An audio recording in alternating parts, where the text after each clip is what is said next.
titre de la présentation paraît assez complexe.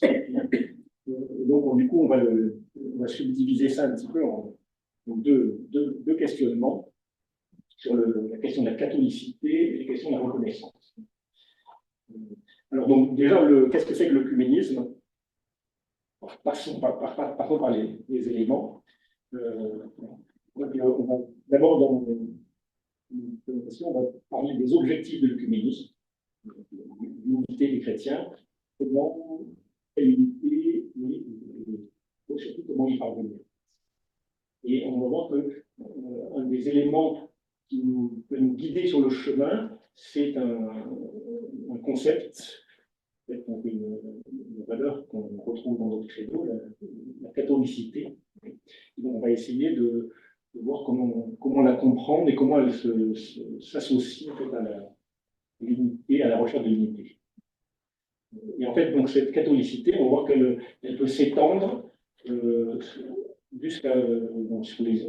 églises, mais aussi aux personnes.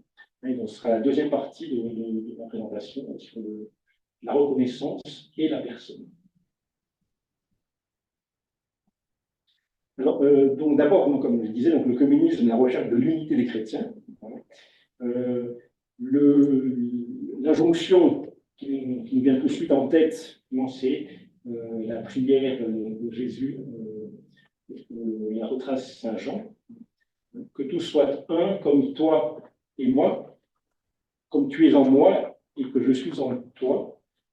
Et donc en fait, on se rend compte ici qu'on a en fait un parallèle entre l'unité des chrétiens, l'unité de l'Église et l'unité en Dieu. Donc un parallèle, et donc ça nous donne du coup à la fois une impulsion et une impulsion qui vient de Dieu, et recevoir de Dieu, mais aussi éventuellement une piste de compréhension de notre chemin. Alors, en fait, ce que l'on prend dans le symbole du Constantinople, il ne parle pas seulement de l'unité, en fait, il y a ce qu'on appelle quatre notes ou quatre caractéristiques de l'Église. La symbole disait, je crois en l'Église une, sainte, catholique et apostolique. Donc on n'a pas seulement l'unité comme caractéristique principale, mais aussi l'Église, il faut qu'elle soit sainte, catholique et apostolique.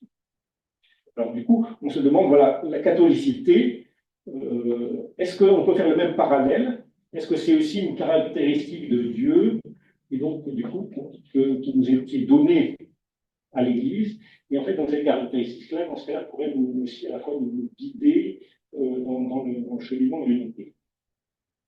Donc, est-ce que la catholicité, c'est aussi un objectif que peut rechercher l'œcuménisme, au même titre que l'unité? Alors, donc déjà, en fait, on peut se dire que catholicité, la première interprétation qu'on a, ça veut dire l'Église catholique, ça veut dire l'Église universelle. L'Église qui contient tout. En fait, et donc du coup, on peut se dire entre unité et universel, disons, c'est tout à fait synonyme. Donc, si l'Église est une, ben, en fait, le monde c'est synonyme. Donc, se conforte, pas besoin de se soucier de catholicité. En fait, si on creuse un petit peu les choses, on va se rendre compte que la catholicité, ça ne tient pas compte seulement de l'universalité, de l'étendue géographique, mais ça comporte d'autres caractéristiques, évidemment. Et ces caractéristiques, au lieu d'être synonymes, elles vont être plutôt contradictoires, plutôt antinomiques. Et en fait, donc, il va falloir concilier, plutôt chercher à concilier les deux, l'unité et la catholicité. Donc, c'est ce qui va apparaître en fait, dans le déroulement de cette conférence. Donc ça, c'est la première partie. Et donc, la deuxième partie, c'est à propos de la reconnaissance. Et en fait, cette reconnaissance, c'est un peu le concept que j'ai développé, que j'ai creusé au cours de ma thèse. Donc, du coup, je trouvais qu'on venait assez bien, en fait, aussi dans le cheminement œcuménique. En fait, déjà, la reconnaissance, ça caractérise tout à fait l'être chrétien. Hein. Pourquoi? Parce qu'en fait, si on dit chrétien, bah, c'est simplement qu'on reconnaît qu'un certain Jésus de Nazareth, c'est le Messie, c'est le Fils de Dieu. On le reconnaît comme notre Seigneur. Reconnaissance, une première reconnaissance, identification, c'est ce qui nous rassemble en tant que chrétiens. La reconnaissance aussi, dans un autre sens, c'est aussi l'objectif du chrétien, le but final, c'est en fait le but final, c'est la béatitude, c'est la louange, c'est la communion. En fait, on est tous reconnaissants envers Dieu. On se tourne tous vers Dieu, on est reconnaissants envers Dieu, et on a atteint la gratitude, la louange, on a atteint l'objectif, la communion avec Dieu. Donc l'objectif. Donc, évidemment, cette reconnaissance, ça semble bien écrit dans le livre chrétien. Et après, il manque une étape entre les deux. L'étape entre les deux, c'est, une fois qu'on s'est retourné vers Dieu, c'est ceci se tourner vers l'autre. Donc, pour notre petit cheminement terrestre, c'est aussi reconnaître autrui. Comment la juste reconnaissance des autres, voilà, des autres. Est-ce que ce sont nos frères? Est-ce que ce sont nos ennemis? Est-ce qu'ils sont différents? Est-ce qu'ils sont... C'est la reconnaissance de l'autre. Et donc, la question de l'œcuménisme, c'est aussi beaucoup la reconnaissance de l'autre. La reconnaissance d'une église par l'autre, la reconnaissance des sacrements, la reconnaissance des qualités ou des imperfections, et puis il y a aussi des autres. Voilà. Et puis aussi, bien sûr, la reconnaissance de soi. Nous en tant qu'être humain, nous en tant que communauté, nous en tant qu'église, est-ce que on se reconnaît des faiblesses, on se reconnaît des valeurs? C'est aussi une question de conversion qu'on retrouvera souvent. Et donc, la reconnaissance des institutions, donc beaucoup, on pose beaucoup la question de la reconnaissance des institutions et des ecclésialités, des sacrements, etc. Mais il faut aussi voir s'il réussit à se pencher suffisamment sur la reconnaissance des personnes. En fait, la reconnaissance des personnes, c'est aussi parce que nos églises, elles sont faites de pierres vivantes, de croyants. Et la reconnaissance ne se pose pas seulement au niveau doctrinal, au niveau théorique, mais aussi au niveau pratique, plus pastoral.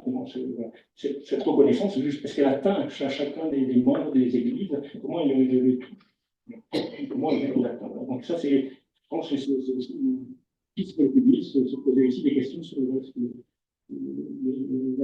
la personne elle-même, l'individu, finalement, de la communauté, comment lui perçoit ça, comment il est touché, comment il est pris en compte. Donc, du coup, cette deuxième partie, donc, ça sera la reconnaissance dans la catholicité, dans la reconnaissance. Alors, pour ça, je m'appuie sur deux ouvrages. Un des premiers ouvrages, c'est qui vient de paraître, finalement, récemment, c'est le groupe des Dombes, qui vient d'écrire en fait une réflexion ils ont pris des années pour écrire ça. Le titre, c'est De toutes les nations pour la catholicité des églises. C'est très spécifiquement un peu le sujet de notre conférence, finalement. Évidemment, ça je m'en suis rendu compte après avoir posé mon sujet, proposé mon sujet, de ah, mais là, c'est le groupe de monde, on a d'abord parlé. Et donc, du coup, c'est parfait. Ça m'a bien profité. Et l'autre livre que j'ai utilisé un petit peu, bien sûr, c'est la question un peu de ma thèse, donc le parcours de reconnaissance, parcours de la reconnaissance, pardon, par Paul Ricoeur, donc, qui est un philosophe. Donc là, en fait, on a côté un livre chrétien, théologique, et là, on a un livre philosophique. Profond. Donc, du coup, le dialogue entre les deux, mais il peut être tout à fait intéressant. Et après, je ferai appel à quelques autres ouvrages au fur et à mesure aussi. de là paraissent plus importants. Donc, la première partie, donc la catholicité, qu'est-ce que c'est?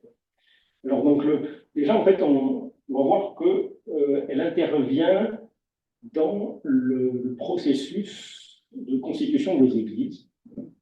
Et donc, voilà, au tout début, une des voies pour l'unité, au sein de toutes les divisions, de toutes les tensions qu'il y avait, tensions doctrinales, en fait, l'Église s'est rassemblée en concile œcuménique pour trancher en fait les questions doctrinales, donc pour rassembler tous les chrétiens autour d'une même foi, d'un même symbole de la foi. Donc on a toute la liste des conciles œcuméniques dont vous avez entendu parler la dernière fois, qui sont tous connus. Donc rassembler, voilà, autour d'un symbole, c'est rassembler autour de même doctrine. Mais en fait, on se rend compte aussi que, d'ailleurs, c'est le schéma que vous aviez montré lors de la séance précédente, sur toute la diversité finalement des églises qui se sont petit à petit séparées de la branche initiale des 12 apôtres. Et souvent, après, pas tout à fait au début, mais souvent après chaque concile, il y avait des communautés, des églises qui refusaient et qui se séparaient. Donc on se dit, là, sinon cette méthode de rassembler autour d'une même foi, ça crée finalement des divisions. Alors, donc, en fait, le problème de ces conciles, c'est effectivement ça. Non seulement ça rassemblait, mais ça aussi excluait tout ce qui était différent. Et donc, à la fin de chaque concile, donc, il y avait un ensemble de canons qui disaient, bon voilà, celui qui croit, ceci sera anathème, celui qui croit ceci sera anathème. Et donc, on excluait finalement toutes les opinions, on précisait bien toutes les opinions divergentes qui étaient exclues.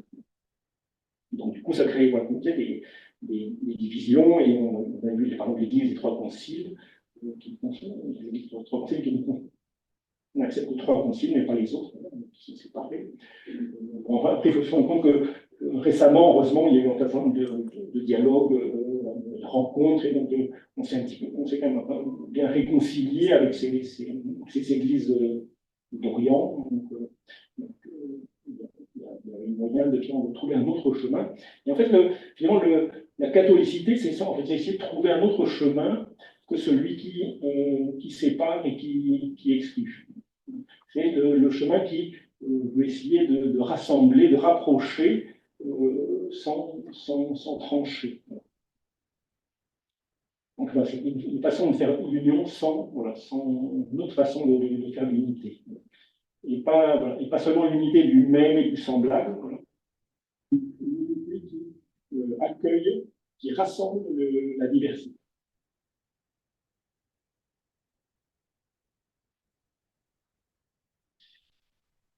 Alors donc la catholicité, donc d'où ça vient? Donc on va faire une petite historique. Le groupe des Blues, systématiquement dans sa méthode de travail, il fait une historique des concepts, des idées, etc.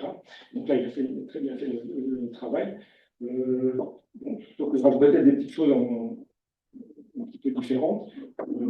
Oui, donc en passant aussi, donc ici je suis laïque, comme dit bien Lucas, et donc je parle un peu en mon nom propre, donc ça cache certaines idées, effectivement, que le monde fait n'engage pas l'Église catholique à laquelle j'appartiens. Alors, déjà, en fait, donc, le terme catholique, si on le recherche, il est absent de la Bible. Même dans la Septante, dans la traduction grecque, en fait, on retrouve ce terme-là, mais une seule fois, et qui ne correspond pas vraiment à la question de l'Église. Cependant, l'Ancien Testament, c'est tout un cheminement du peuple hébreu qui, petit à petit, découvre l'unité ou l'unicité de Dieu. Donc, dans la culture de l'époque, chaque cité avait son propre dieu et combattait, et s'opposait au dieu des autres cités, des autres peuples, etc. Donc, petit à petit, dans l'hébreu, il a son Dieu, puis il se rend compte que ce Dieu-là, c'est pas un, c'est l'un, c'est l'unique, qui en a en fait un seul. Et petit à petit, ça va être difficile, mais il va conjoindre les deux, finalement, que Dieu, c'est à la fois le Dieu, le créateur de l'univers, le Dieu de tout le monde, de tout l'univers, de tous, mais c'est aussi le Dieu pour tous, en faveur de tous. Et ce Dieu, il veut apporter le salut à tous, mais toujours, en fait, à travers son peuple élu. Donc, à la fois, il y a cette ambivalence, en fait, c'est le Dieu d'un peuple, mais c'est le Dieu pour tous. Et donc, c'est ça qu'on pourrait éventuellement appeler la catholicité de Dieu, finalement. C'est qu'en fait, il veut rassembler.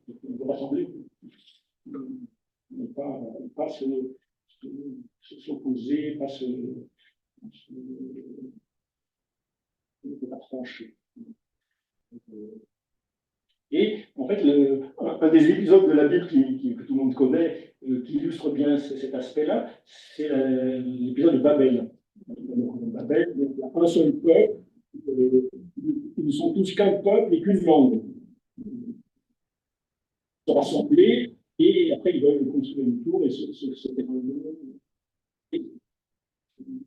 et là, il hérite de Dieu qui dit, ça ne va pas du tout, je vais les disperser, recréer la multitude des nations. Donc Dieu ne cherche pas à nous rassembler tous sous un même langage, une même culture, sous un même, etc., sous une même autorité, etc. En fait, il cherche la diversité, la variété, même si ça peut créer des difficultés de compréhension, mais c'est malgré tout son chemin. Bon, et après, bien sûr, le Nouveau Testament va accomplir beaucoup plus marquer cette catholicité. Donc, notamment, on voit Jésus-Christ, son ouverture à l'altérité, aux étrangers, aux Samaritains, aux Romains, aux Canadiens, etc. À tous les exclus, etc. Après, on voit l'ouverture du Saint-Esprit aussi à la Pentecôte, avec aussi toutes les langues aussi, qui sont chacun entend sa propre langue, voilà, donc toutes les cultures sont respectées, sont honorées. Donc cette catholicité, voilà, c'est quand même c'est bien une caractéristique qu'on pourrait éventuellement attribuer à Dieu.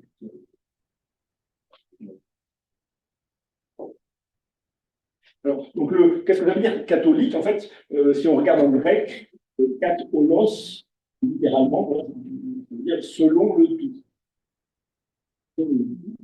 Et le tout, ça veut dire quoi? En fait, c'est-à-dire, en fait, on le comprend, on l'a compris souvent assez vite, le tout, c'est tout l'univers, c'est tout l'univers habité, c'est-à-dire universel.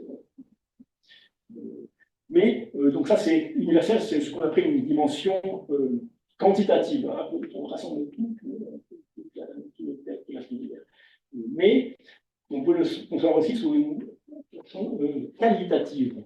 Qualitative, c'est en fait, et par exemple, notamment l'ensemble des vérités, l'ensemble des moyens de salut.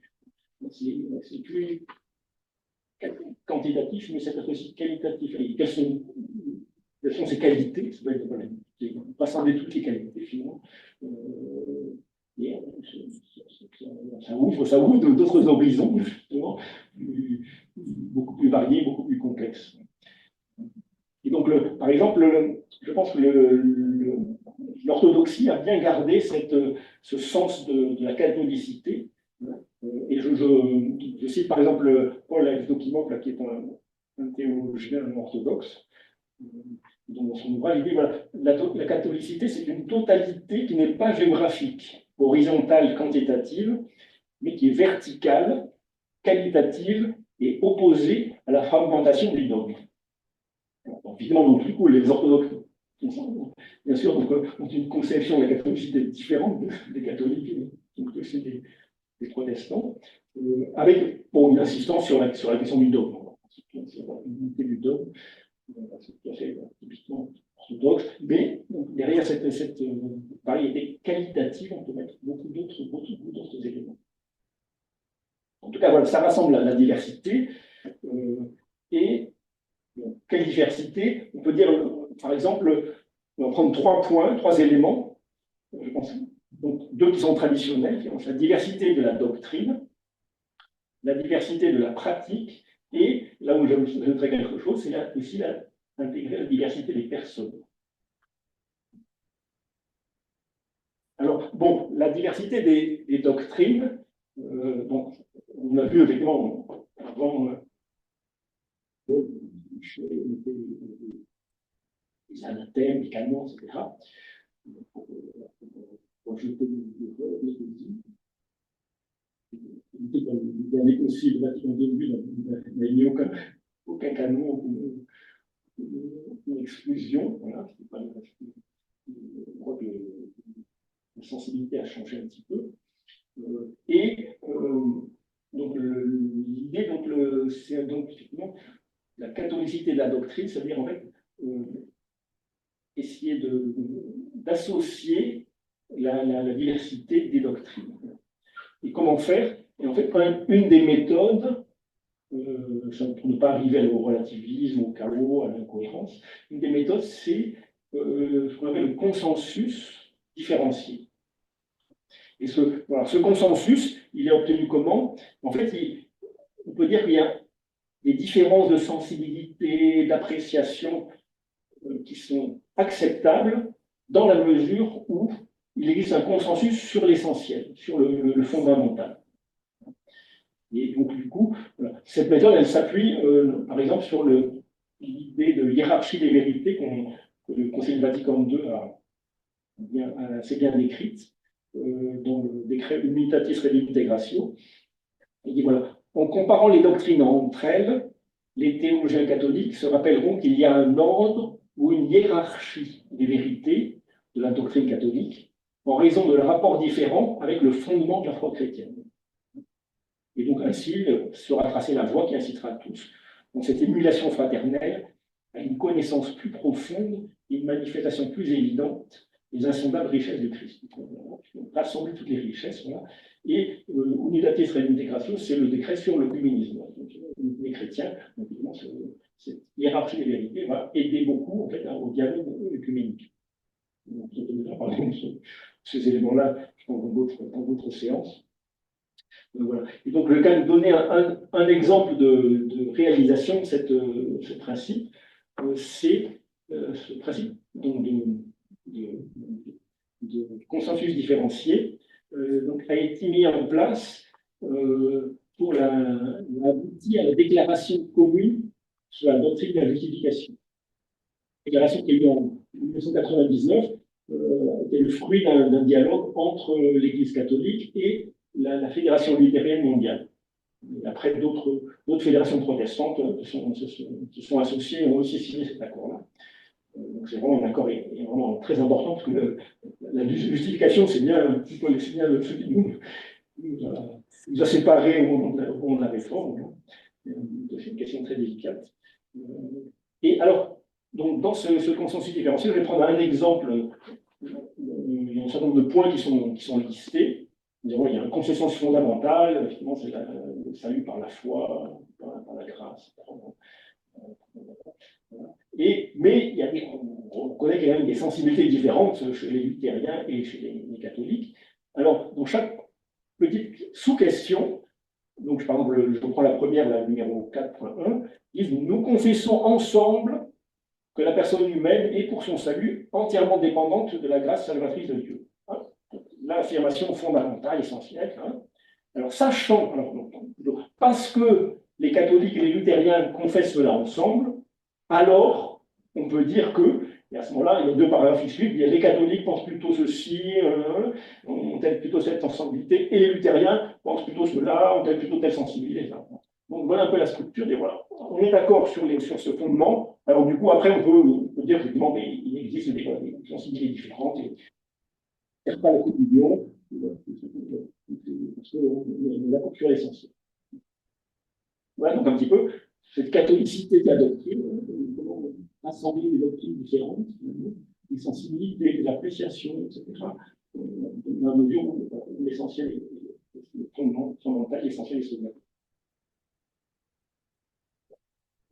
Donc, un deuxième point, diversité, c'est aussi la diversité dans la pratique.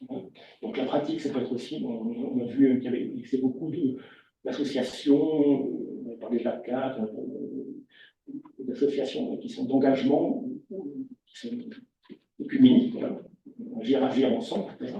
Mais un des éléments qui paraît plus délicat, c'est aussi la pratique, c'est aussi la liturgie. Alors, donc, accepter donc, la variété, la diversité des liturgies, donc essayer d'harmoniser cette richesse, cette variété.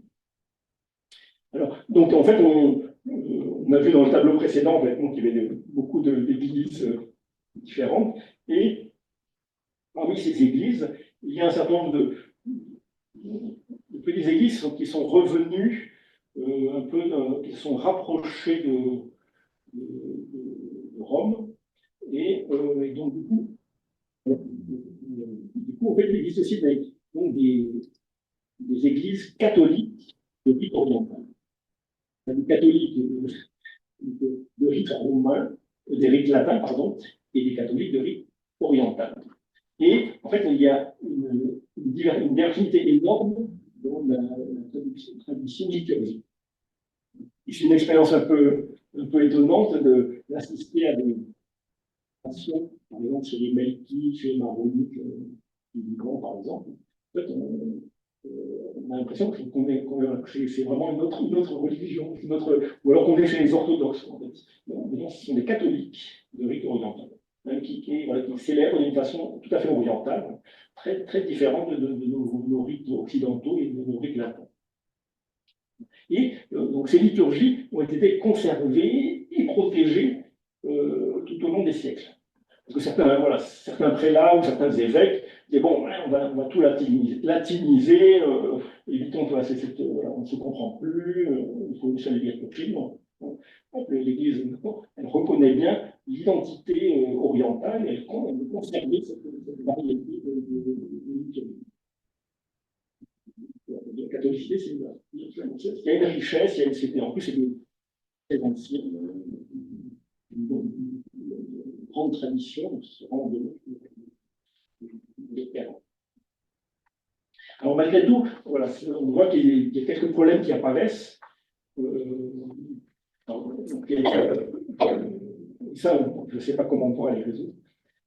D'abord, il y a on peut citer l'ancien adage de Prosper d'Aquitaine, qui dit lex orandi, lex credandi. La loi de la prière, c'est la loi de la foi. Littéralement, la façon dont on prie va orienter notre foi, va modeler, construire différemment notre vie. Si on accepte finalement une diversité de liturgie, ne risque-t-on pas tout d'aboutir à une diversité, une trop grande diversité de foi, de croyances, de doctrines. Du coup, ça veut dire qu'avec ces églises-là, dès qu'il y a une façon de vivre, une façon de célébrer différente, il faut, pour maintenir une compréhension, maintenir une unité différenciée, il faut dialoguer, il faut se comprendre, il faut essayer de célébrer ensemble, de participer à notre célébration. Et l'ennui, c'est que cette diversité, elle est pas vécue de manière satisfaisante par beaucoup de croyants, finalement. Donc, ils retrouvent, quand on n'est pas notre façon de célébrer habituelle, on est perdu. Et du coup, on s'écarte, on s'éloigne. En fait, aujourd'hui, c'est un éloignement comme ça, finalement, quand on ne vit plus ensemble, quand on ne célèbre plus ensemble, ça crée en fait un estrangement. S'il y a eu le schisme entre l'Orient et l'Occident, c'est que petit à petit, on s'est éloigné. Deux mondes différents qui ont cheminé de façon indépendante. À la fin, on se comprenait. Du coup, si on n'arrive pas voilà, à vivre un peu ensemble, à partager des choses, à célébrer ensemble, on risque de la séparation. Alors, donc, du coup, ça pose problème un petit peu pour le. Ça pose un petit peu problème et ça nous engage à une certaine conversion. Le groupe des dons est toujours prêt à exhorter à la conversion. Toujours prêt à exhorter à la conversion. Et en fait, chacun de nous individuellement, on peut essayer de convertir notre façon de voir la liturgie, de sortir un peu de notre zone de confort. Trop souvent, dès qu'il y a un petit détail qui change dans le déroulement d'une liturgie, on dit ah, ça nous gêne. C'est pas comme ça que ça se fait. C'est pas comme ça que j'ai l'habitude, ça me parle. Essayer d'accepter la variété des liturgies. Et je pense que c'est donc au niveau individuel, une petite conversion possible. S'approcher, de comprendre, s'ouvrir à une certaine altérité. Et je pense aussi au niveau des institutions, c'est pareil. Au niveau des institutions, il y a une règle liturgique pour toute l'Église latine. À une époque, il y avait une grande variété de célébrations, maintenant il n'y en a plus. Bon, est-ce que ça me vient bon, en tout cas, si c'est fait comme ça, il faut essayer peut-être de passer outre et essayer de trouver d'autres moyens de vivre ensemble. Je pense que c'est. S'entend mieux là, je crois. Oui. En fait, j'ai monté le son pour les personnes qui sont à distance. Il ne faudrait pas trop baisser la voix. Merci. Voilà.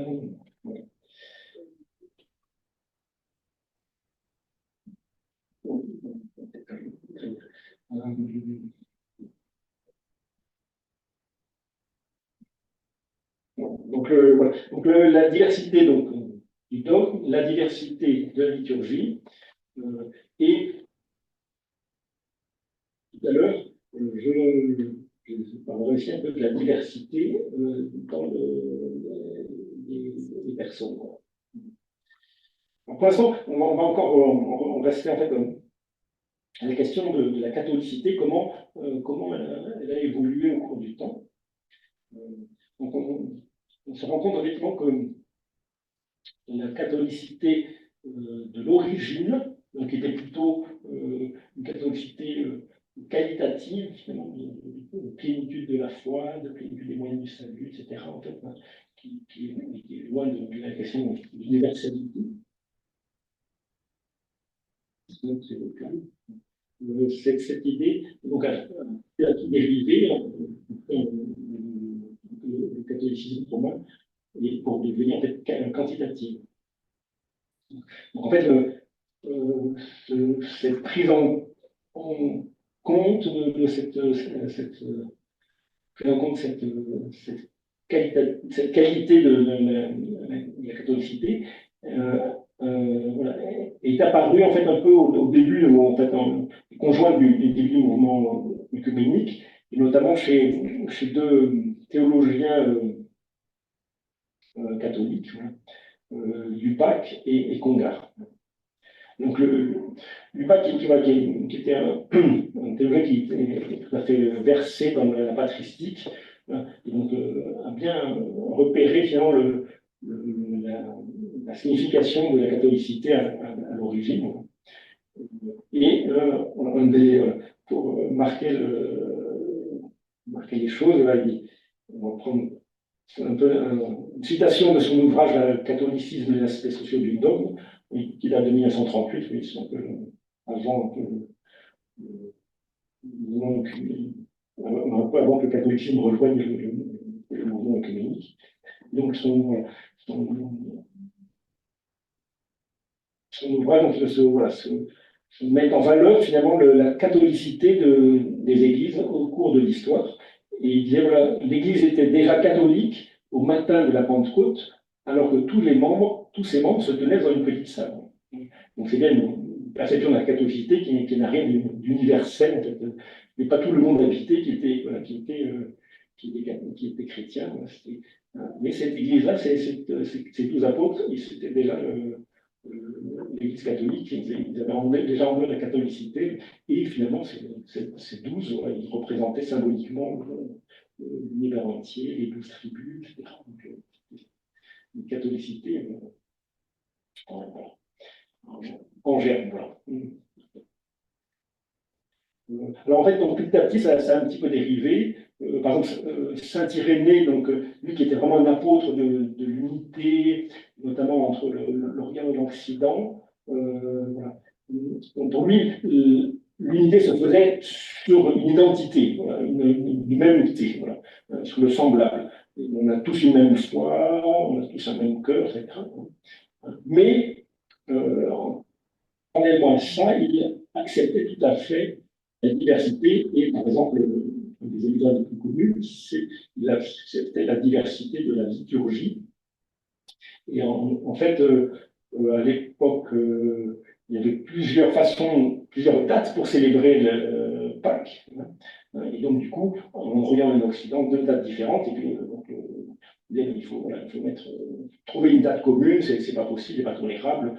Effectivement, c'est un peu gênant d'avoir que certains célèbrent Pâques pendant que d'autres continuent à jeûner. Mais il n'y a rien de non, il faut garder la spécificité de chacun, sa culture, sa sensibilité. Et voilà, chacun doit continuer à pouvoir célébrer comme il entend, comme sa propre tradition lui a enseigné. Donc il acceptait aussi cette variété, cette diversité, au niveau au moins de la liturgie. Mais en fait, petit à petit, ça a un petit peu changé. Saint Augustin, lui, a mis beaucoup plus l'accent sur la question de catholicité comme universelle. Voilà. Thomas d'Aquin a repris la même chose, et la contre-réforme encore plus. Donc finalement, c'est cette idée de catholicité qualitative qui englobe toute la variété de la vérité, toutes les sensibilités, etc. Petit à petit disparaît.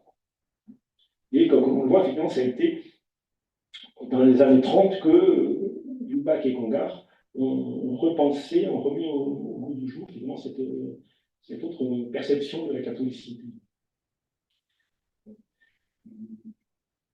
Donc, il y en a une, par exemple, c'est, voilà, pour Lubac, la catholicité, mais plus la variété des dons, la plénitude de la confession de foi, et donc, c'est pas uniquement une question d'extension du monde, c'est plutôt, si c'est catholique, c'est en fait, c'est à cause de la perspective de salut universel pour tous. C'est pour ça qu'en fait, peut être catholique, celui qui s'ouvre à tous, qui a la capacité de convertir avec le monde. Pour Congar, c'est pareil, en fait, je vais citer un petit passage de son ouvrage, par exemple, Les chrétiens des Unis de 1937, donc c'est un peu la même époque. Alors, la catholicité de l'Église est cette capacité qu'ont ces principes d'unité, d'atteindre, de sauver, d'accomplir, de ramener à l'unité tout ce qu'il y a d'humanité dans le monde, tout ce qui reçoit ou peut recevoir dans le monde une animation humaine. Donc oui, c'est une perspective vraiment très large, c'est pas seulement les croyants, c'est vraiment l'humanité. D'ailleurs, je pense qu'il y aura une prochaine conférence sur un peu la question œcuménique, interreligieuse, etc. L'œcuménisme, ça peut ouvrir les horizons très, très largement. Alors, donc, du coup, ce retour, en fait, c'est une catholicité qualitative, a été largement prise en compte par Vatican II. Je vais vous citer peut-être le deuxième passage de Lumen Gentium, donc, qui est le décret sur l'Église du Concile Vatican II.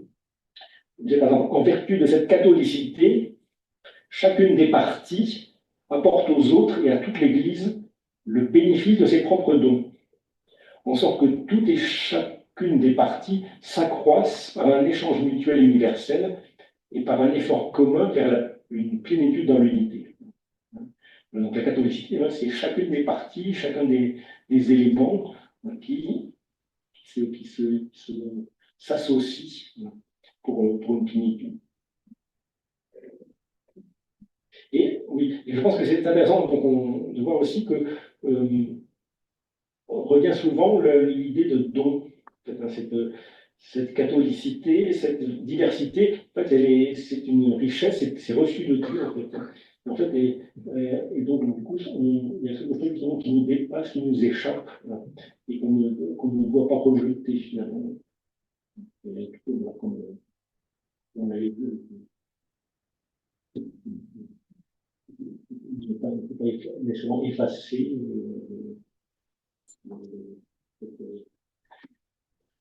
cette richesse de la vie.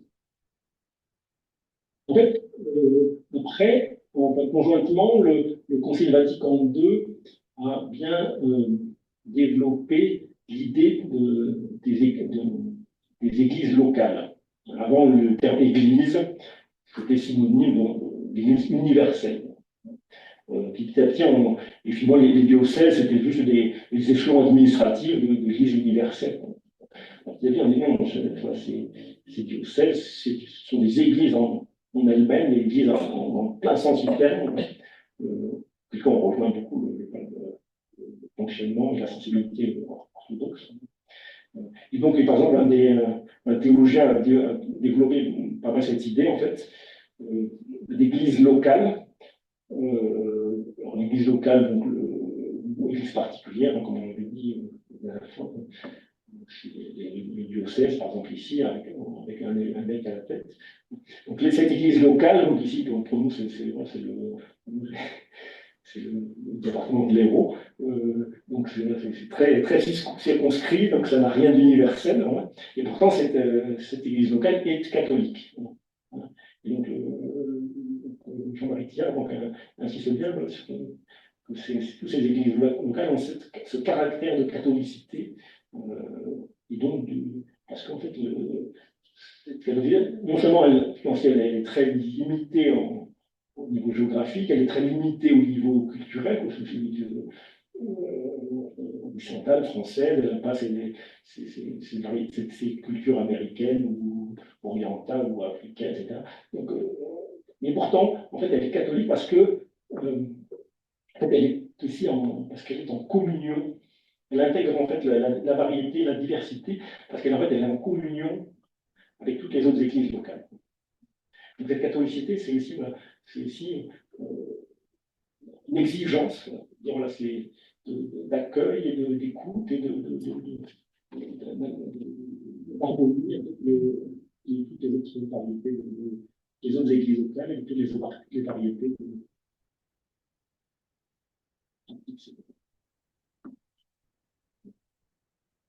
Donc la catholicité, donc, ça passe donc par la communion et donc par une reconnaissance au sens fort des autres églises locales.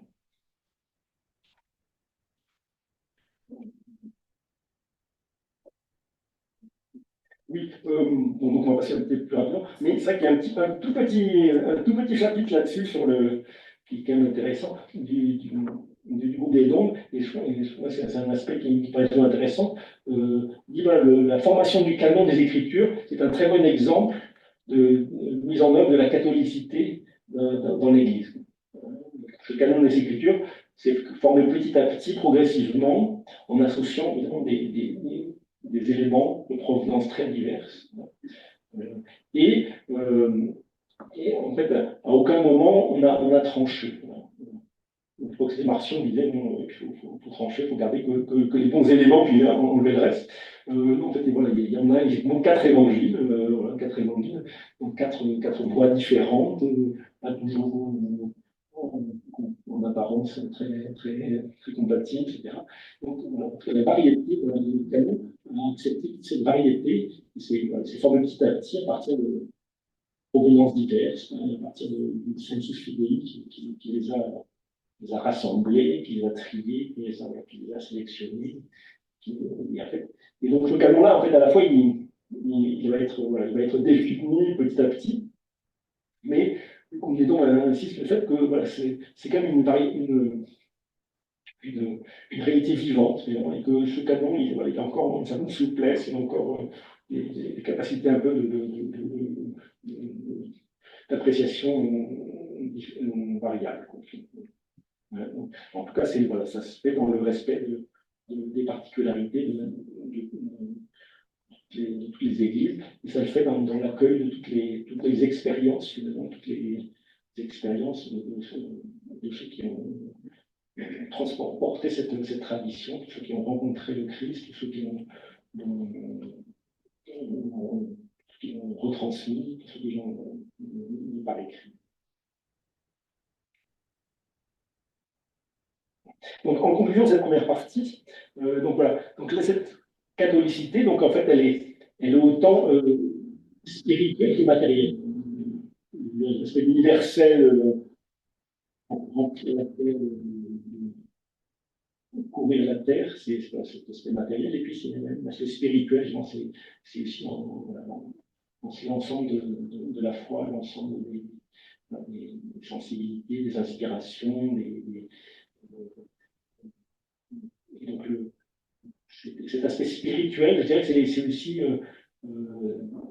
l'homme est spirituel en ce sens qu'il a la capacité à rencontrer Dieu. Et donc cette capacité-là, c'est une capacité propre à chacun. Donc dans le sens spirituel, c'est-à-dire en fait, donc, intégrer en fait, toutes ces expériences-là que chacun a pu avoir de rencontre de Dieu.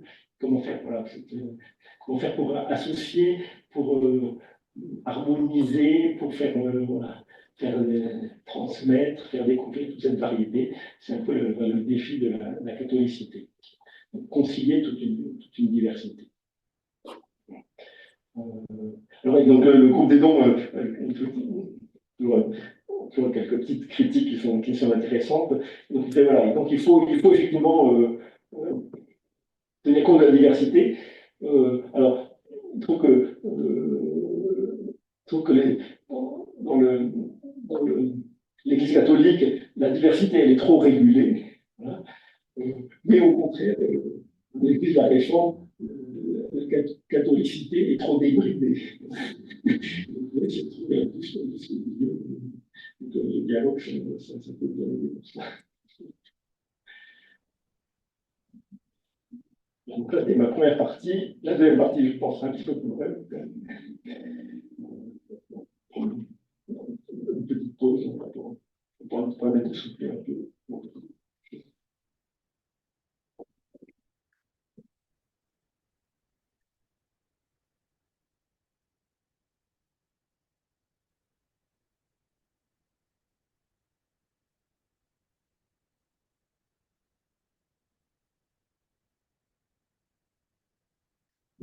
Oui, donc si jamais, voilà, donc, en principe, les questions, on les reporte à la fin. Voilà.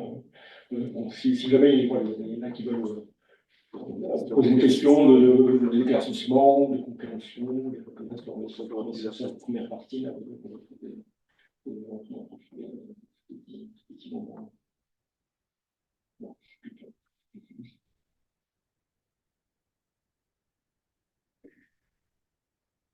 Oui. Est-ce qu'au nom de la diversité,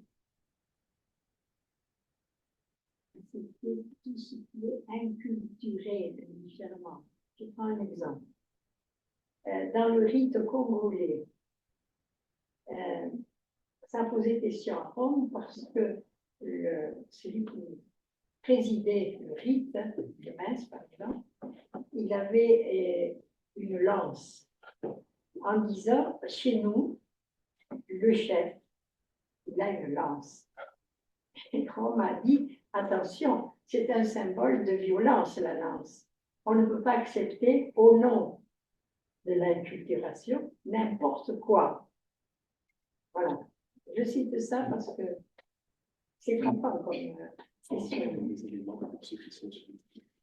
Oui, oui. Donc la question qui est posée, c'est la question de l'inculturation, notamment des célébrations, et dans le rite congolais, je ne sais pas si c'est célébrant, qui porte une lance, parce que c'est le signe de son autorité. Voilà. Mais Rome trouve qu'effectivement c'est plutôt un signe de violence, de puissance.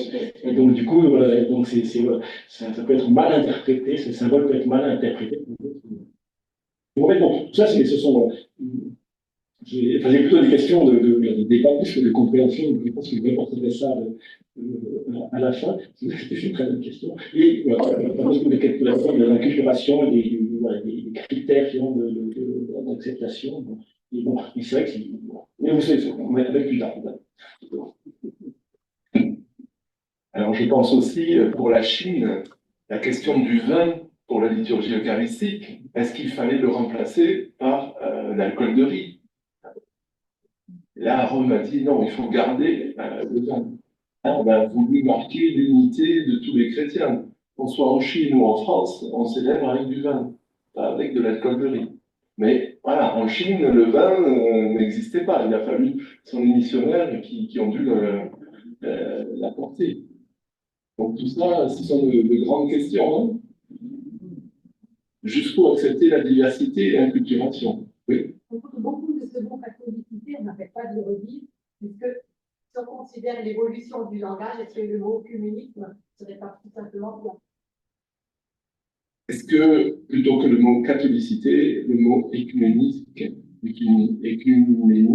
ne serait pas plus actuel? Oui, enfin, dans le fond, on m'avait dit que le mot œcuménisme ne parlait pas à tout le monde. Donc, c'est un terme un peu usité. On préférerait parler d'unité des chrétiens. Et voilà. Et je pense que c'est intéressant de mettre en vis-à-vis plusieurs éléments. Donc, je crois qu'il y avait l'unité d'un côté, la catholicité de l'autre. Voilà. Et en fait, pour faire débat, pour progresser, en fait, dépense dialectique, il faut essayer d'associer plusieurs éléments, plusieurs thèmes, qui permettent de voir plus la richesse des questions. Mais là, je vais reprendre mon. Gardez vos questions pour la fin. Je vais peut-être reprendre mon discours. On verra après. Même temps, là, en fait, je pense qu'on aura largement de quoi faire quelques débats. Donc, gardez vos questions en tête. Oui, parce qu'en fait, ma deuxième partie est assez différente. Finalement, c'est la question de la reconnaissance. Donc, comme je l'avais suggéré tout à l'heure, voilà, la reconnaissance, donc, ça définit bien l'être chrétien. Et la question de la reconnaissance est assez présente dans une question un peu épineuse dans le dialogue œcuménique. Alors notamment, tout d'abord dans la reconnaissance proprement des églises. Notamment, l'Église catholique romaine conteste la pleine catholicité et donc la pleine ecclésialité de certaines autres églises ou communions chrétiennes. Alors, elle ne reconnaît pas à certaines communautés le caractère d'église. Et en fait, donc, on voit ça dans la constitution sur l'Église, le Lumen Gentium. Donc, je vous le lis. Donc, c'est là, donc, on décrit un petit peu l'Église une, sainte, catholique, apostolique. Et ensuite, on dit c'est là l'unique Église du Christ dont nous professons dans le symbole l'unité, la sainteté, la catholicité, l'apostolicité. Et cette Église, comme société constituée et organisée en ce monde, c'est dans l'Église catholique qu'elle subsiste, gouvernée par les successeurs de Pierre et les évêques qui sont en communion avec lui. Et ensuite, on rajoute, bien que des éléments nombreux de sanctification et de vérité se trouvent hors de sa sphère, éléments qui, appartenant proprement par le don de Dieu à l'Église du Christ, portent par elles-mêmes à l'unité catholique. Donc, bon, voilà, je pense que c'est un passage qui est assez connu. Et donc, cette Église du Christ, voilà, l'Église catholique, pense qu'elle subsiste en elle. Donc, il y a eu de longs débats là-dessus. Et voilà, la sensibilité, l'opinion majoritaire avant le concile, c'était plutôt de dire que, que l'Église du Christ, elle sait elle s'identifie à l'Église catholique romaine. Et donc, voilà, cette idée de subsistance, l'Église catholique, on peut traduire autrement en disant l'Église, c'est dans l'Église catholique qu'elle est présente. Voilà. Il n'y a pas directement une identification. Voilà.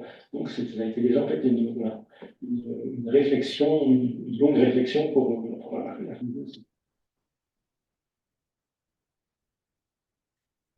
mais malgré tout, voilà, il y a une certaine ambiguïté finalement, de savoir est-ce que cette Église du Christ, est-ce qu'elle est aussi présente, est-ce qu'elle subsiste aussi dans d'autres églises ou confessions chrétiennes?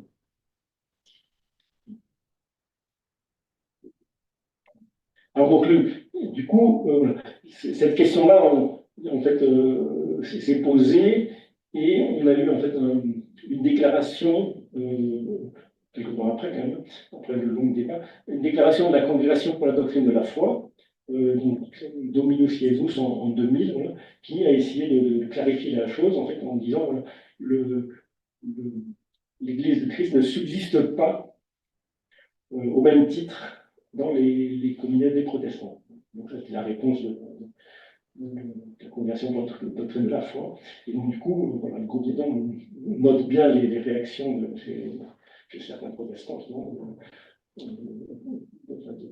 déception ou d'irritation. On ne reconnaît pas la même qualité aux certaines communautés protestantes. On ne reconnaît pas le titre d'église. Donc là, un petit pour la question de la reconnaissance proprement dit des églises. Ensuite, un autre point aussi qui est assez controversé, c'est la reconnaissance des sacrements. Donc, il y a aussi conjointement la reconnaissance des ministères qui est associée. Alors, donc la reconnaissance des sacrements donc, dans les autres confessions, dans les autres communautés. La position est assez claire pour l'Église catholique, c'est-à-dire qu'elle ne reconnaît pas, par exemple, elle ne reconnaît pas la validité du sacrement de l'Eucharistie dans les églises et communautés protestantes. Pourquoi? En fait, en raison surtout de la déficience du sacrement de l'ordre.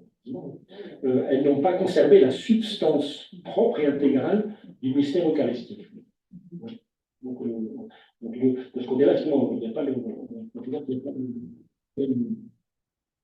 même substance dans les célébrations protestantes depuis la Réforme.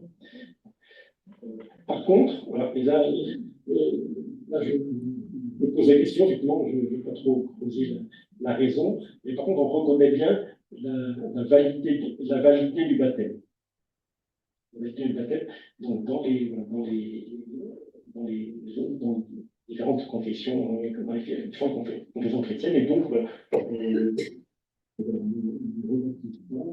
ce sacrement-là est valable. On reconnaît la qualité, on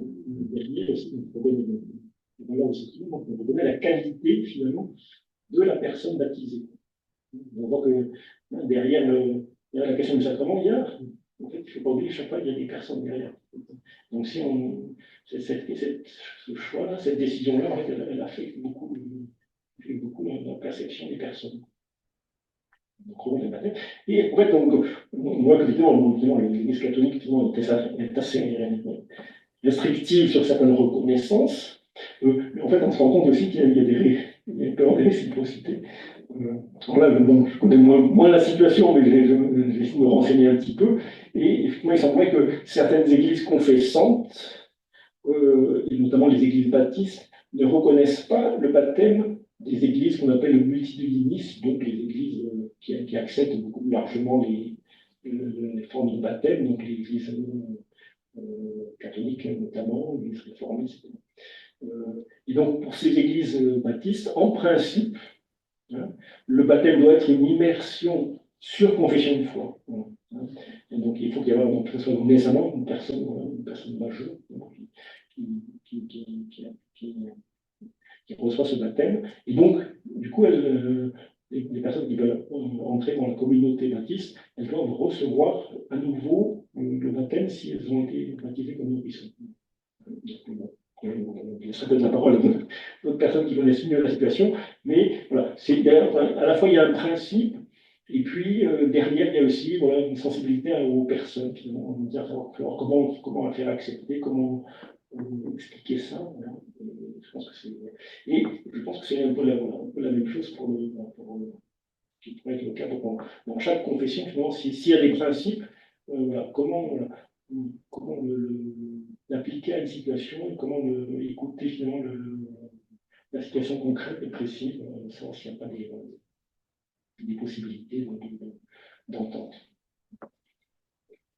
Donc, reconnaissance des églises, reconnaissance des sacrements. Et en fait, derrière, voilà, ce qui est intéressant, c'est de dire que quelles sont les conséquences de ces reconnaissances ou absence de reconnaissance. Et le groupe des dons parle de souffrance et de blessure. Alors, parfois, on utilise le terme blessure, c'est l'unité d'une église qui est blessée, etc. Donc, en fait, c'est finalement sous une forme assez métaphorique, finalement. Et c'est intéressant de voir voilà, qu'est-ce que ça peut signifier. On va déjà prendre deux exemples que cite le groupe des dômes. Ils disent par exemple d'un côté que l'Église catholique romaine ne concède pas aux églises de la Réforme d'être l'Église du Christ avec la même authenticité qu'elle, reste un scandale que les catholiques ne comprennent pas forcément dans cette gravité. Et puis, de l'autre côté, que les églises de la Réforme aient abandonné l'unité de l'Église, même si elles-mêmes soulignent que ce n'est pas leur but, reste pour l'Église catholique une blessure qui touche au plus profond de son être. Donc là, on voit une blessure qui touche l'Église. Donc ça veut dire. Bon, et donc c'est ça qui est intéressant de se dire, voilà, qu'y a-t-il derrière? Qui y a-t-il derrière? Alors, en fait, donc, du coup, donc, toucher aux qualités, notamment à l'ecclésialité, par exemple, d'une communauté, il faut se prendre conscience que ça touche aussi profondément les membres de la communauté. Et donc finalement, ce terme de blessure, finalement, il est intéressant, il fait réagir. Alors, on dit, mais ça peut être un sens tout à fait allégorique, quand il s'agit d'une église qui est blessée. Mais déjà, en fait, on se dit, cette église, c'est le corps de Christ. Chaque communauté, c'est le corps de Christ. En fait, donc, celui qui est blessé derrière, c'est le Christ. Donc, finalement, ça a du sens, ce terme-là. Mais donc, là, c'est un sens plutôt allégorique. Mais en fait, il faudrait se dire aussi qu'il y a aussi un sens derrière, un sens réel, bien que spirituel. Je veux dire que ce sont aussi les membres de l'Église, chacun des membres de l'Église qui est blessé personnellement. Donc, soit parce qu'on touche en fait à ce qui lui est cher, peut-être sa communauté, soit aussi parfois qu'on touche directement à la personne. Et oui, un autre exemple qu'avait donné Brigitte Godvalès dans sa conférence, c'était l'exemple du dialogue de l'abbé Portal avec les anglicans. Voilà.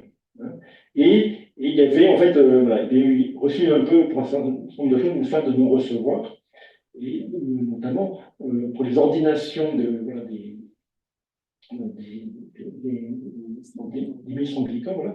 Il y avait donc, la bulle, une bulle de Rome qui avait dit non, ces ordinations conférées selon le rite anglican sont entièrement nulles. Donc c'est une question de principe, etc. Mais en fait, c'est que derrière, effectivement, il y a des personnes qui sont touchées, des personnes qui disent voilà comment je suis considéré, voilà comment est reconnue ma vocation, voilà comment est reconnu mon sacrement, finalement, donc, parfois, cette blessure est vraiment effective, est vraiment réelle. Pardon. Oui. Quand il ne se passe rien, on sait qu'on a blessé, on ne fait rien. tout à fait. C'est bien ce qui est un petit peu inquiétant. Bon, et donc, il y a beaucoup de. Bon, c'est vrai que c'est une situation qu'on vit souvent dans nos églises, en fait. Il y a des principes, et au nom des principes, on doit passer par des épreuves. L'important, c'est vraiment de reconnaître que ce sont des épreuves, et essayer de voir comment cette épreuve peut porter des fruits. Mais bon, on ne peut pas passer outre, effectivement, comme on dit, on ne peut pas passer outre. L'affaire est réglée, voilà, bon, enfin, bref, je ne fais que lancer un peu une idée. C'est un petit peu ce qui m'avait donné dans les dialogues théologiques, enfin, c'est un peu dans le théologien, et on reste à ces principes, aux principes universels, et après, quand on veut retomber un peu sur Terre et voir un petit peu les conséquences, il faut être un peu plus attentif.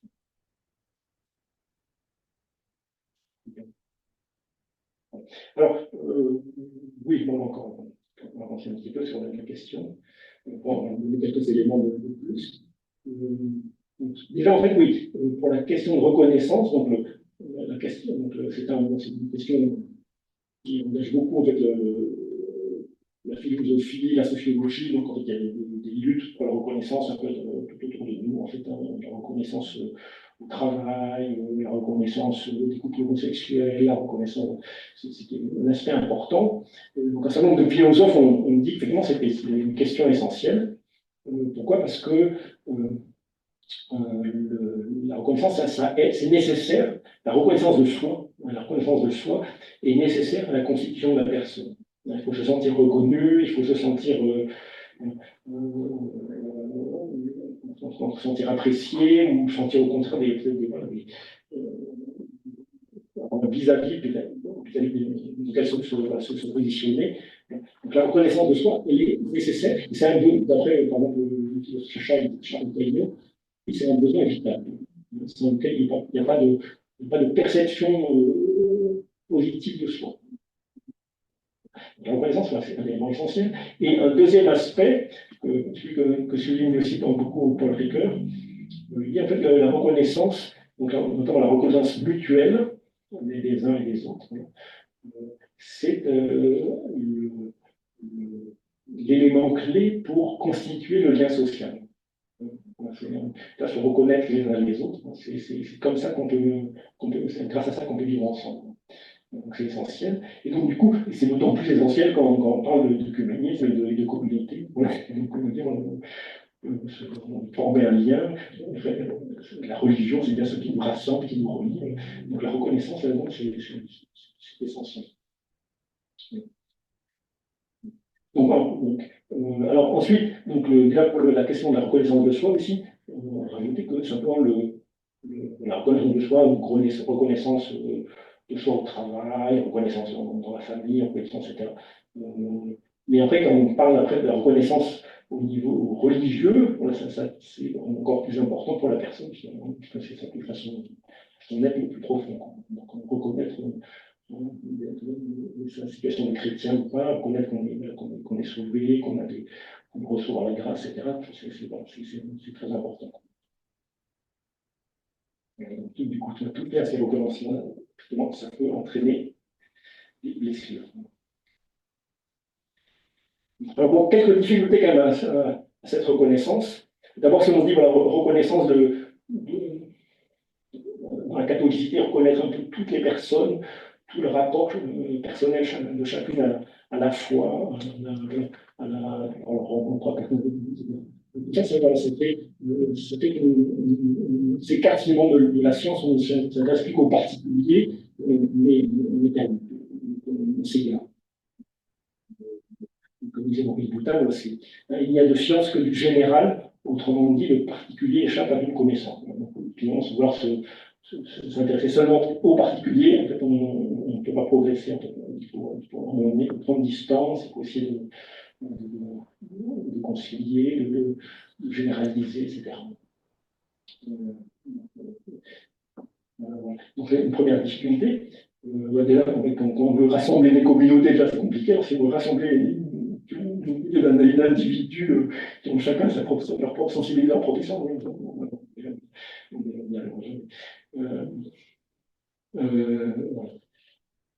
Ouais, donc, c'est sympa. L'union et la communion de tous sera toujours infiniment plus complexe si on doit tenir compte de chaque, voilà, tout et chacun. Tout et chacune. Alors, on pourrait par exemple, bon, je pense une des bonnes pistes, c'est toujours se référer aux Écritures. Et je pense qu'il y aura une autre conférence qui s'y attachera un petit peu. Je pense que la première épître aux Corinthiens, où Paul est confronté finalement à des divisions dans l'église de Corinthe, et on voit que finalement chacun suit la personne qu'il a introduite dans la foi, celui qui l'a baptisé. Et Paul dit, voilà, quand l'un déclare, moi j'appartiens à Paul, l'autre, moi à Apollos, n'agissez-vous pas de manière toute humaine. Voilà. Et donc, voilà, moi j'appartiens à Paul, c'est quand moi je suis de Paul, je suis d'Apollos. C'est vraiment un lien très fort avec une personne, avec celle qui nous a baptisés. Alors, d'un côté, effectivement, je pense que c'est intéressant, c'est important de dire, voilà, que les témoins, valoriser ces témoins-là qui nous ont transmis, qui nous ont apporté la foi, qui nous ont fait entrer dans la communauté, etc. Donc, voilà, reconnaître la nécessité et la valeur de ces personnes-là, c'est bien. Et d'un côté, un attachement excessif, voilà, crée des tensions, des divisions, et, voilà, et des séparations, et voilà, les poils, du coup, donc on voit un petit peu toute la difficulté de reconnaître la personne, sa valeur, etc., sa spécificité, en tout cas parler de son ipséité. Et voilà, et donc dire, mais voilà, maintenant il faut que cette personne-là, si elle a décidé de suivre le Christ, il faut qu'elle renonce à elle-même, qu'elle abandonne un peu sa spécificité, son unicité pour tourner le regard vers l'autre. Donc il y a un peu cette tension entre les deux en reconnaissance qui est difficile. Donc, quand même, après, à dire, on va dire, non, que chacun suit une voie différente, mais Paul, voilà, quand même, loue juste tout le temps après dans le titre la diversité des charismes, que l'esprit donne,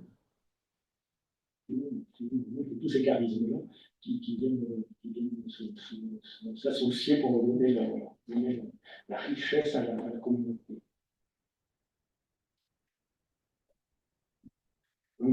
Alors, pour revenir un petit peu à un autre auteur, donc un auteur qu'on avait déjà vu, le cardinal, qui en fait, il a été créé cardinal après, cardinal de Lubac, toujours dans son même livre, voilà, donc, il plaide pour une complémentarité du catholicisme et du personnalisme.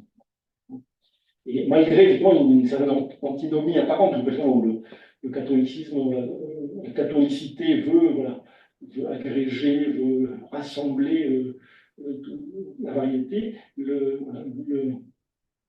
personnalisme met au contraire la valeur sur la personne, sur son unicité, sur son identité propre. Mais voilà, et donc Lubac plaide pour cette compatibilité entre les deux, finalement. Pour que une catholicité qui n'efface pas les différences, qui n'efface pas la variété. Et donc, il y a des belles expressions qui sont notamment dit quoi, c'est la catholicité et le personnalisme permettent une harmonie du personnel et de l'universel, ou permettent une exaltation de chaque personnalité. Donc, c'est quelques intuitions, quelques belles intuitions, un peu prémonitoires de ce côté-là. Et il appuie beaucoup sur ses convictions, notamment la patristique, dont il était expert, mais aussi par exemple, sur la Trinité. Donc, la question en connaissant la personne, c'est effectivement la lumière de trois personnes de la Trinité.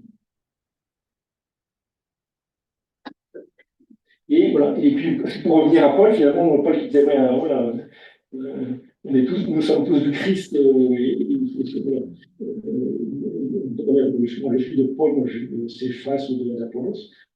Mais Paul, parfois, se met en avant, mais en avant ceci, voilà, cette valeur incommensurable de la personne, en disant, voilà, c'est quelques mots qui sont forts. Il dit, Jésus-Christ, eh bien, il s'est livré pour moi. Il s'est livré pour moi. Donc, c'est chaque personne justement, qui a cette relation propre avec Dieu, et Dieu se donne à chacun. Alors, comment faire pour attribuer, pour donner finalement cette. Parce que j'ai mis, j'en parle plus tard après.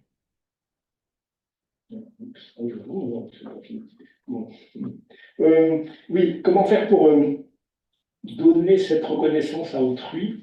En fait, la foi chrétienne nous donne beaucoup d'éléments pour ça,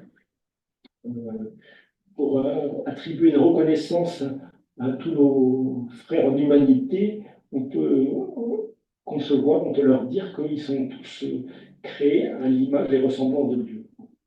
Et donc, après, donc, il y a un certain débat finalement sur l'image ressemblance. Il y en a une partie qui a été perdue lors de la chute, mais il en reste toujours quelque chose. En chaque homme, on peut reconnaître ça, c'est cette potentialité, cette image de Dieu. Et après, on peut dire, voilà, vis-à-vis de nos frères chrétiens, que tous, par le baptême, nous avons en plus la qualité de fils adoptifs. Donc, on a un moyen de beaucoup offrir une reconnaissance, soit à toute la l'humanité, soit à nos frères chrétiens, frères et sœurs chrétiens.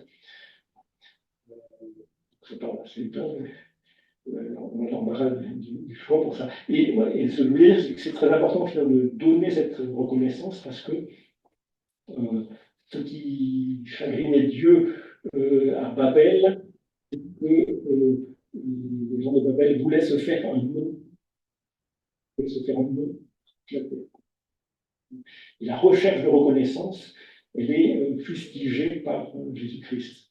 Dans les évangiles, on voit souvent tous ceux qui veulent les premières places, etc. Qui ne sont pas bien sur le bon chemin. Par contre, au contraire, tous ceux qui sont exclus, rejetés, ceux-là, Jésus-Christ leur offre une reconnaissance. Donc cette reconnaissance, elle doit être reçue, elle doit pas être recherchée. Si elle est recherchée, en fait, elle conduit à la suffisance, etc. Donc il faut prendre l'initiative d'offrir cette reconnaissance, d'anticiper ce besoin-là, parce que sinon, après, il va être biaisé.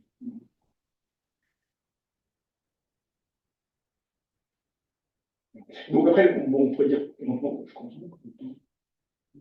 Il va falloir laisser du temps pour les questions. Oui, même s'il y avait beaucoup de questions.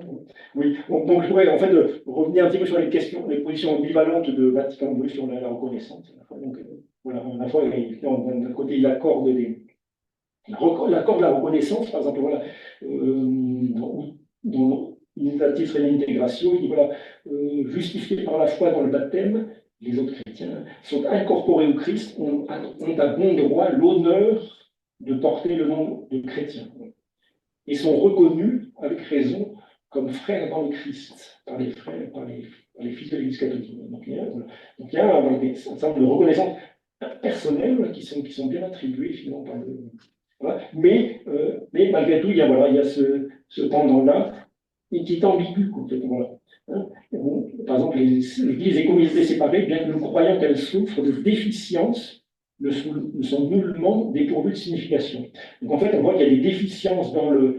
On considère qu'il y a des déficiences dans les églises et communautés séparées, mais en quoi ces déficiences des églises affectent les personnes? Si les églises et les communautés ne disposent pas de la plénitude des moyens, est-ce que les personnes en sont affectées? Est-ce qu'elles sont, du coup, elles sont moins sœurs, elles sont moins grasses, etc.